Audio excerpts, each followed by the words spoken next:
The San Antonio Spurs are secretly setting themselves up to be a powerhouse in the future. After the Spurs traded away DeJounte Murray in return for a bunch of draft picks, it became pretty clear that they were not only in a full rebuild, but they were also trying to acquire as many draft picks as they possibly could. But quickly, before we get the videos started, for those of you who may not know, I'm Juicy Sports, I make opinionative NBA content, and if you guys enjoy videos similar to this, hit that subscribe button, that like button, and that post notification bell. I also want to quickly mention that I recently started up an MMA channel, and if you guys are interested in that, the link will be in the description. But anyways, let's get into it.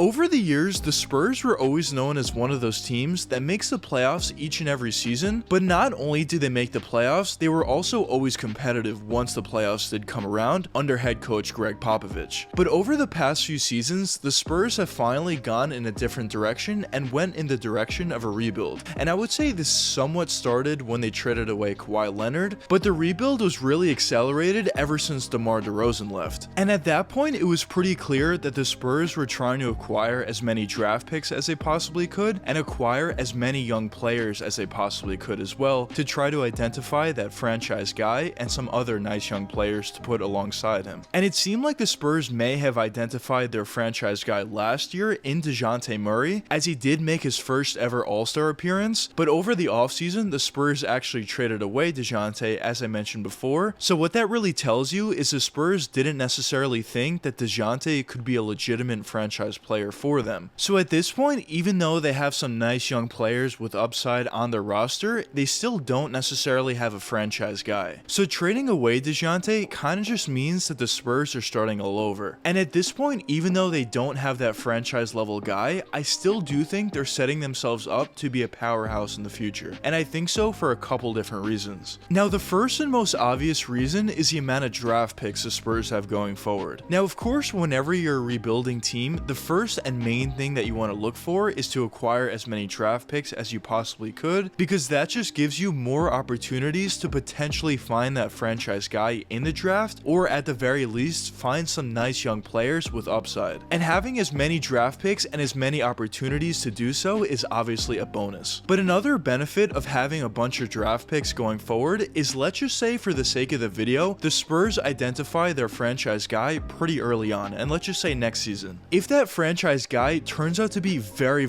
good very early on, and the Spurs decide they want to actually compete right away, they could then use those future draft picks that they do have in order to trade for another star to put alongside the franchise guy that they already drafted. So of course, having a bunch of different draft picks going forward benefit you in a bunch of different ways. But another reason why I think the Spurs may be a powerhouse in the future is due to the fact that they have very good management at the top. And this is something that I mentioned in a couple of my videos, but one of the most important things that you can do as an organization is hire the right president of basketball operations or hire the right general manager, because that person is in charge of so many different things, but the main things that they are in charge of is drafting effectively, making the right trades, and also signing the right players in free agency. And if you hire somebody that's very good at all three of those different things, that's going to be something that's very valuable to your organization going forward. And I feel that the Spurs have proven the ability to draft pretty effectively, as well as sign some decent players in free agency, as well as make some decent trades like the DeJounte Murray trade they just made recently. So I think with all the additional draft picks that the Spurs do have over the next couple seasons, I think the Spurs front office will be able to do a really good job at drafting effectively and finding that franchise guy to bring into the organization, or at the very least bring in some high-level young talent. Now, the next reason why I think the Spurs may be a powerhouse in the future is due to the fact that they have Gregg Popovich as their head coach. And the great thing about Popovich is not only is he a phenomenal coach on the court in terms of the X's and O's, but he's also known at doing a phenomenal job at developing young talent. So with all the young talent they already have on their team, learning from a guy in Gregg Popovich is going to be extremely beneficial to them, and they're probably going to be the best players they possibly could be. But where this would really be extremely valuable is when the Spurs draft some higher level talent in the draft. If they get a player that could potentially be their franchise guy, if they have that guy under Gregg Popovich as his coach, that player would probably be a much better player under Gregg Popovich than he would be in a different situation. Now, one thing that the Spurs do need to be somewhat concerned of is Gregg Popovich is obviously not going to coach forever. And there's been multiple times in the past where he said he would retire after a season or two, and he famously said he would retire as a coach when Tim Duncan retired, and obviously Tim retired a while ago and that didn't happen. But my point is, he could retire any season at this point, and the Spurs definitely need to be concerned about that. But if they can get a season or two, or maybe even 3 seasons of Gregg Popovich as their head coach, that would be such a huge beneficial factor for them. Now, the last reason why I think the Spurs could be a powerhouse in the future is due to the players that they already have on their roster. Now, I mentioned before that I don't necessarily think any of the players that the Spurs currently have on their team are going to be franchise guys going forward. Of course, that definitely could happen. I just don't think so. But with that being said, I still do like a lot of the players that they do have on the roster as younger guys with upside. And I specifically like players like Keldon Johnson, Joshua Primo, who's extremely young and could potentially be something in the future. I am very excited to see how Jeremy Sohan does in the future. Devin Vassell has definitely been a player that I've personally enjoyed watching as a 3-and-D type guy. And basically what I'm saying, even though the Spurs don't have that franchise guy on their roster at this point, you're going to need other supplementary players anyway. So if you're already building a pretty nice young core of players, that's just going to make it that much easier and that much more seamless for a franchise guy to come in and play well right away. But with all that being said, the Spurs are definitely at the very beginning of the rebuild process at this point, as they did trade away their franchise guy. But I just personally think, due to all the factors that I did mention in this video, specifically the fact that they have a ton of draft picks and have a great front office, I do think they could potentially turn themselves into a very good powerhouse in the future. But at this point, I think something that the Spurs should probably look at is maybe bring in some poor contracts if the other team would attach a first-round pick alongside with that, just to give the Spurs as many first-round picks as they possibly could. And if they can do that multiple times and get draft picks for bad contracts, that would definitely be something that I would do if I were the Spurs front office, just due to the fact that they don't necessarily have any players on their current roster that would garner big contracts anyway, and they're probably not going to look to sign any big free agents in free agency as well, so their cap space wouldn't necessarily be an issue at this point. Another thing they could potentially be looking at is maybe during a trade deadline next season or 2 seasons from now, they could look to trade away some players on their team for additional first-round picks or maybe 2 second-round picks if they don't see that player as all that valuable in the long-term future. But I guess only time will tell what does end up happening with the Spurs. I'm just personally very excited to see what they could do. But anyways, let me know what you guys think in the comments. Do you think the Spurs could potentially be a powerhouse in the long-term future, or do you not think so? But anyways, I hope you guys enjoyed the video, and if you did enjoy, check one of these 2 videos popping up now, and until the next time, peace out guys.